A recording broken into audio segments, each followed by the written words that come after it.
The first style that is basically described by Dan Goldman is coercive. And it's fundamentally negative because the coercive style of leadership is the command and control. It's the bully type. Again, you do not need to bully people or use command and control.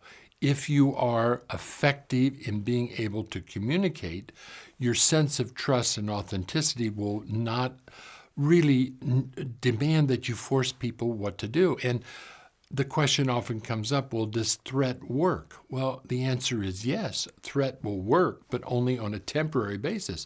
You have to keep upping that threat. So let's eliminate the coercive style of leadership from the get-go. That if you are coercive, put it in the closet.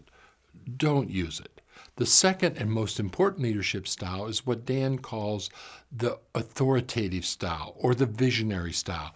It's not authoritarian, but it's being able to stand there as a leader and inspire trust.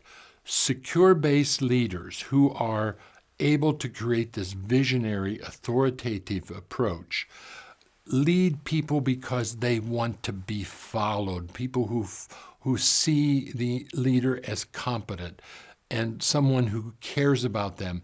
They will follow them. And so you can give orders, you can give directives from this style because of the bond that exists. This is the problem with the coercive.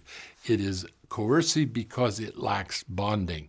And even the military, which is for many people counterintuitive, trains in authoritative, not authoritarian, visionary style of leadership in which you want those soldiers who you may have to order into battle to be there with you, to trust you, to follow you because they want to follow you. You don't have to coerce them. You are to team with a leader who is using that visionary and authoritative style. That's the strongest and most positive style. Then you have the affiliative style. This is the leader who focuses on getting people to like them. Now, it's good when people like you, but if you are, let's say, addicted or obsessed with people liking you, you're going to easily be a hostage when they are sensitive to criticism or when they feel rejected. And so you have to not be overly concerned about people liking you. The affiliative style is good, but it has its limits because you have to dare people, you have to give tough feedback, and you have to rely on that authoritative visionary style if you are too affiliative. So let's put affiliative in the box of positive, but with certain limits. And then comes the democratic style. This is also very good, in which you seek consensus. You want to get everybody participating. Now, in the modern world, it sometimes takes too long to get everybody engaged in their opinion. So teams or leaders who are trustable and teams that trust each other allow for people to make decisions and not everybody has to be consulted.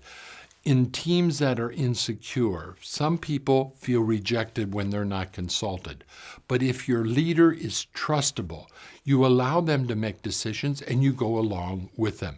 So the democratic style, again, let's put in the positive category, but it has limits, and especially around getting things to move faster. What we find in organizations that are too bureaucratic, everybody wants to be involved in that decision. That's just not a good idea. How do you streamline the culture to make decisions on a speedier, simplistic way? And then comes the pace-setting style, which is fundamentally negative.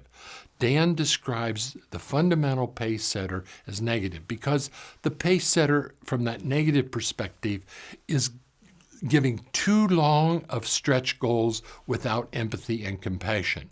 So there's a second type of pace setter. It's the pace setter who has enough compassion, enough empathy, enough caring that people feel you are with them. So stretch goals, being a pace setter from a positive perspective is strong.